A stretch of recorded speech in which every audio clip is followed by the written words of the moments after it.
বীরভূমে বন্যা পরিস্থিতি নিয়ে প্রশাসনিক বৈঠক মুখ্যমন্ত্রী। ডিবিসিকে কড়া তোপ মমতার। চাই না সেই সংস্থা যারা জল ছেড়ে মানুষ মারে। 20 বছর ধরে ড্রেজিং করা হয় না, 3 তলা সমান জল ছাড়া হয়েছে, দাবি মমতার।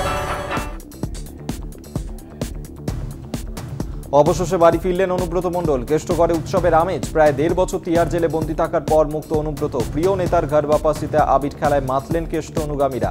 বীরভূমের নিচুপট্টি এলাকায় খুশির মেজাজ। দলীয় পতাকা দিয়ে সাজানো হয় অনুব্রতর বাড়ি। বাড়ির সামনে ভিড় কেষ্ট অনুগামীদের। পুষ্পবৃষ্টির মধ্যে দিয়ে মেয়ে সুকন্যাকে নিয়ে বাড়ি ঢোকেন কেষ্ট। গরু পাচার মামলায় গ্রেফতার করা হয়েছিল অনুব্রত। জুনিয়র ডাক্তারদের আন্দোলন নিয়ে কটাক্ষ দিলীপ ঘোষের। 1.5 মাস ধরে আন্দোলন করে কি লাভ হলো? মমতাকে বাঁচানোর জন্য নাটক নয় তো? 1.5 মাস ধরে কি সোপ অপেরা? মঙ্গলবার পূর্ব বর্ধমান শহর বর্ধমানের টাউন হলে প্রাতঃভ্রমণ শেষে সাংবাদিকদের মুখোমুখি হয়ে এমনটাই বললেন বিজেপির প্রাক্তন সাংসদ দিলীপ ঘোষ।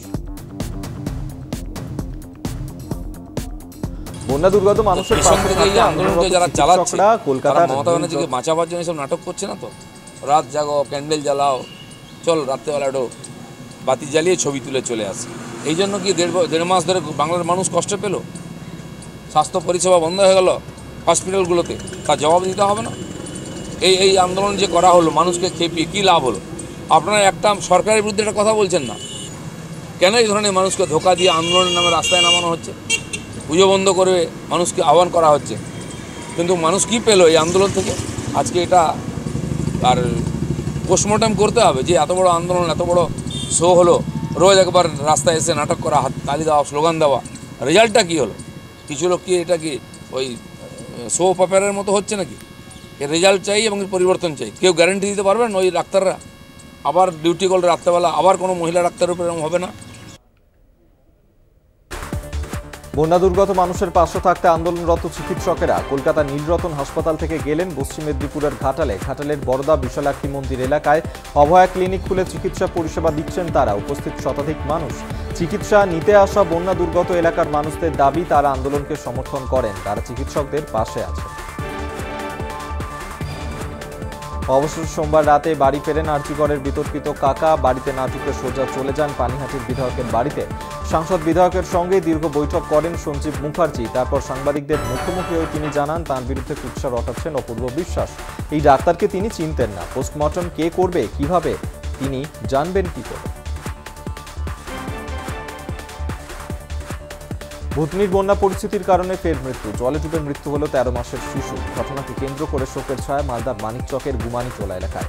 ভুতনিতে জলমগ্ন সমস্ত এলাকা। এক বুক জল থাকায় সপরিবারে বাড়ির ছাদের ওপরে বাস করছেন ইউসুফ মিয়া। সোমবার সন্ধ্যায় সবার চোখের অগোচরে নাবালক শিশুটি ঘরের বাইরে বেরিয়ে জলের মধ্যে তলিয়ে যায়। দেহটি ময়নাতদন্তে পাঠিয়েছে মানিকচক থানার পুলিশ। পানিহাটিতে কাউন্সিলরের নাম ভাঙিয়ে অবৈধভাবে পুকুর ভরাটের অভিযোগ জমির মালিকের বিরুদ্ধে। খবর পেয়ে পুকুর ভরাট বন্ধ করলেন পানিহাটি পুরসভার উপপুরপ্রধান তথা কাউন্সিলর সুভাষ চক্রবর্তী। পানিহাটি পুরসভার 19 নম্বর ওয়ার্ড JM অ্যাভিনিউ লেন এলাকায় বাড়ির ভিতর অবৈধভাবে 3 কাঠা পুকুর মাটি ফেলে ভরাটের অভিযোগ ওঠে বাড়ির মালিক শিবকুমার মজুমদারের বিরুদ্ধে। জমির মালিক তার বিরুদ্ধে ওঠা অভিযোগ অস্বীকার করেন। তিনি বলেন, অবৈধভাবে পুকুর ভরাট হচ্ছে না, তাই অনুমতি নেওয়ার কোনো প্রয়োজন নেই।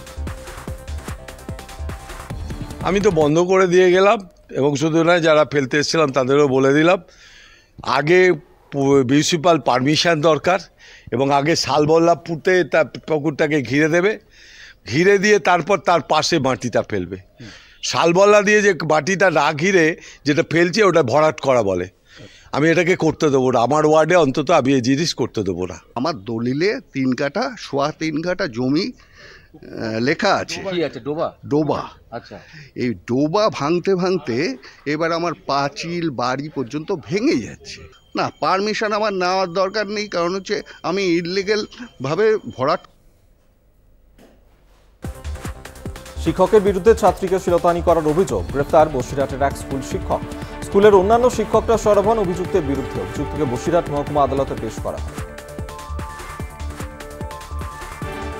জমি দখলকে কেন্দ্র করে উত্তেজনা। জলপাইগুড়ির কার্জিপাড়ার ঘটনা। তৃণমূল নেতার বিরুদ্ধে জমি দখলের অভিযোগ। ঘটনায় আহত দুপক্ষের 10 থেকে 12 জন।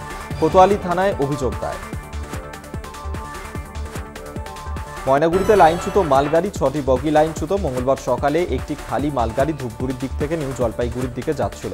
ময়নাগুড়ি স্টেশনে ঢুকতেই বগি লাইনচ্যুত হয়। স্টেশনের 1 নম্বর লাইনে জলের পাইপ ভেঙে যায়। 1 এবং 2 নম্বর লাইনে বন্ধ ট্রেন চলাচল। পর্যটকদের নজর কাড়তে প্রয়োজন পরিচ্ছন্নতাও, এই বার্তাকে সামনে রেখেই আলিপুরদুয়ারের জয়গায় অভিনব কর্মসূচি স্বচ্ছতা হি সেবা নামে এক কর্মসূচি পালন করলেন eastern Himalaya travel and tour operator অ্যাসোসিয়েশনের সদস্যরা। এদিন জয়গান ভুটানগামী প্রধান সড়কের আবর্জনা পরিষ্কার, বিভিন্ন স্থানে ডাস্টবিন রাখা এবং শহরকে আবর্জনা মুক্ত করার বিষয়ে ব্যবসায়ীদেরও সচেতন করা হয়। এই বিষয়ে সংগঠনের সভাপতি সুরেশ ঠাকুর জানান, ভুটান যাওয়ার মূল প্রবেশদ্বার জয়গাঁ, তাই পর্যটকদের আনাগোনা আরও বাড়াতে এই শহরকে পরিচ্ছন্ন রাখা প্রয়োজন।